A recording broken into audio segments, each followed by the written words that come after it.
Olá, tudo bem? Hoje nós veremos a segunda fase romântica.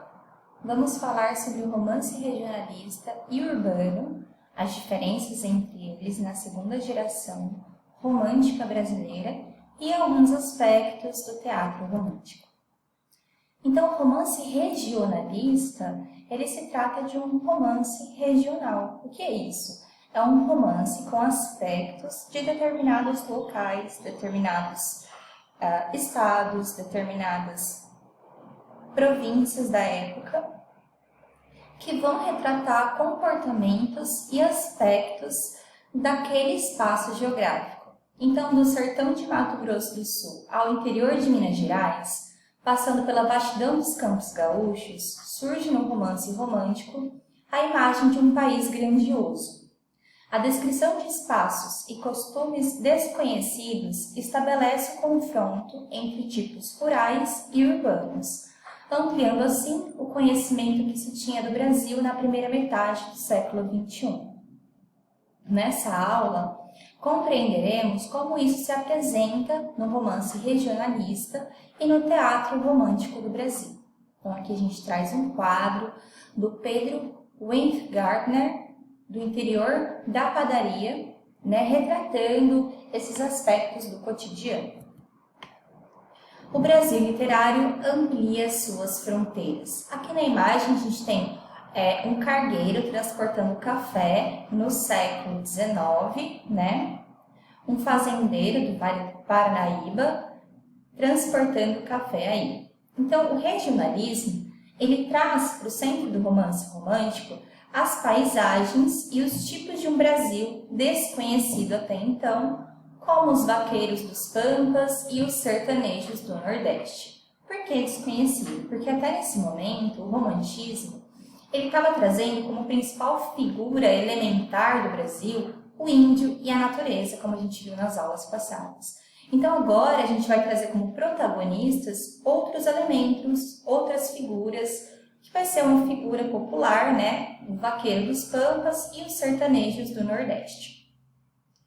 Então, nessas obras é apresentada uma sociedade rural de comportamentos e valores bem diferentes daquele da corte. Porque lembrando que nessa época a corte de Portugal veio, até a gente pode falar que veio fugida para o Brasil devido àquele bloqueio napoleônico, e eles chegam na metrópole brasileira, que é o Rio de Janeiro. Porém, as características, os comportamentos dessa época dentro do cenário urbano, ele era diferente dos comportamentos, das características, dos valores desse cenário rural, que vai começar a emergir dos romances regionalistas e configurar-se como gigantesco na extensão e arcaico, antigo, nos costumes.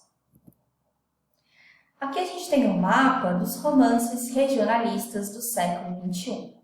A ficção romântica, ela vai aos poucos conquistando o território nacional pelas mãos de escritores como José de Alencar, Visconde de Taunaí, Franklin Távora e Bernardo Guimarães. Observe no mapa os espaços regionais onde se passam os romances indicados na legenda.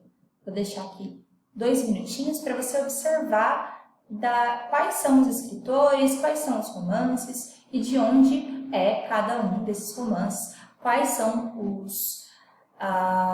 os locais em que eles foram escritos ou inspirados para tratar desses aspectos regionais.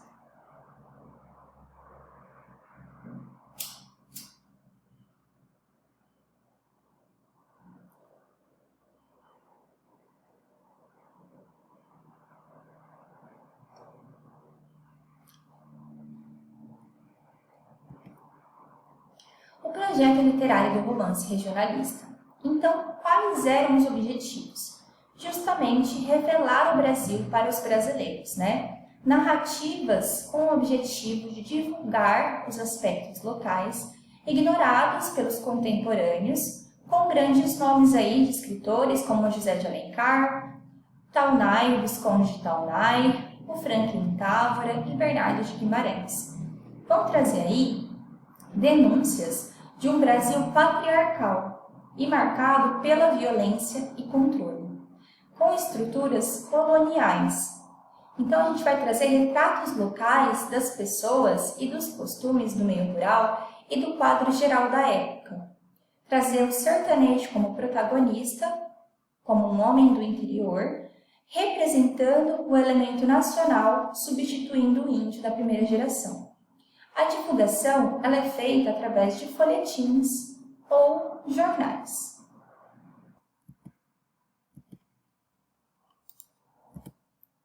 Aqui a gente tem um trechinho de um livro do Visconde de Taunay chamado Inocência, em que nesse trecho, que eu vou deixar aqui para você ler, a gente tem aí na página do livro também, o médico ele chega até a casa do Sr. Cirino e o Sr. Cirino é o pai da Inocência, uma jovem de 19 anos que mora no interior, né? Quando ele chega, o pai fica muito relutante em relação a deixar o médico entrar dentro do quarto da jovem para atendê-la. E eles conversam e ele cede finalmente depois do médico insistir muito e falar que ele tinha bons valores e ia ser respeitoso. Então, nessa cena, a gente observa o quanto os costumes coloniais patriarcais são presentes ainda no dia a dia desses indivíduos. O quanto a figura do pai ela é uma figura que representa aí uma figura de controle, né? Que muitas vezes pode exercer uma violência psicológica, não deixar essas jovens estudarem para que elas não tenham ideias que vão contra esse aspecto patriarcal, né? E o quanto essas mulheres da época, elas eram reféns dessa situação. Então, no trecho anterior, que eu acabei de mostrar para você, a gente constata que mesmo preocupado com o estado de inocência, o Pereira hesita muito em permitir que o médico Cirino entre no quarto da filha para não comprometer a virtude da moça. E essa cena ilustra bem como no Brasil do Império, em diferentes partes do país, muitos ainda viviam segundo estruturas coloniais. Então, nesse sentido, as obras regionalistas mostram mais retratos locais das pessoas e dos costumes do meio rural do que o quadro geral de uma época. Além disso, transfere para o sertanejo, o homem do interior, a responsabilidade de representar o elemento nacional que nos romances indianistas era simbolizado pela natureza e pelo índio. Os leitores dos principais centros urbanos são apresentados, assim, a costumes e comportamentos típicos do interior. Contudo, esse Brasil que surge nas mãos dos escritores regionalistas é um país idealizado e construído por um olhar romântico. E quem que vai ser o público aqui? Vai ser a classe média dos centros urbanos, principalmente do Rio de Janeiro. Porque o brasileiro do interior, que são esses personagens do livro, eles não liam. Eles viam o conhecimento como algo perigoso e ameaça à moral das mulheres, como a gente viu no registro de inocência do Visconde de Taunay. Então, o patriarcado ele impedia o acesso das mulheres à educação no interior. E a linguagem vai ser a apresentação idealizada do território nacional. Imagens grandiosas do território brasileiro se formam através dos cenários que aparecem nas narrativas regionais. A vastidão dos pampas gaúchos, o aspecto exótico do interior de Minas Gerais e do Mato Grosso, a natureza do sertão nordestino vão reafirmar a ideia do caráter original do Brasil, observado nas características geográficas. Então, o olhar romântico ele vai recorrer à adjetivação idealizada para pintar o cenário brasileiro. E quem que vão ser os principais escritores aqui? Primeiro a gente vai ver o José de Alencar e os heróis dos sertões brasileiros. Então, dos 21 romances escritos por Alencar, são considerados regionalistas o Gaúcho, o Tronco do Ipê, o Tio e o Sertanejo. Nessas obras, há uma mudança no campo de observação do escritor. Ele desloca o seu olhar da capital do Império, que era o Rio de Janeiro, que era um ambiente urbano, e passa a se concentrar nas características regionais.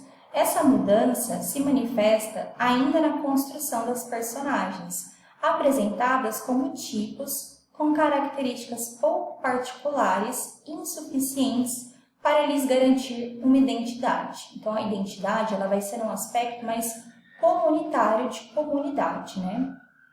O objetivo do Alencar, ao construí-las, é definir o perfil de um homem trabalhador que enfrenta as dificuldades impostas pelo espaço e sai vitorioso.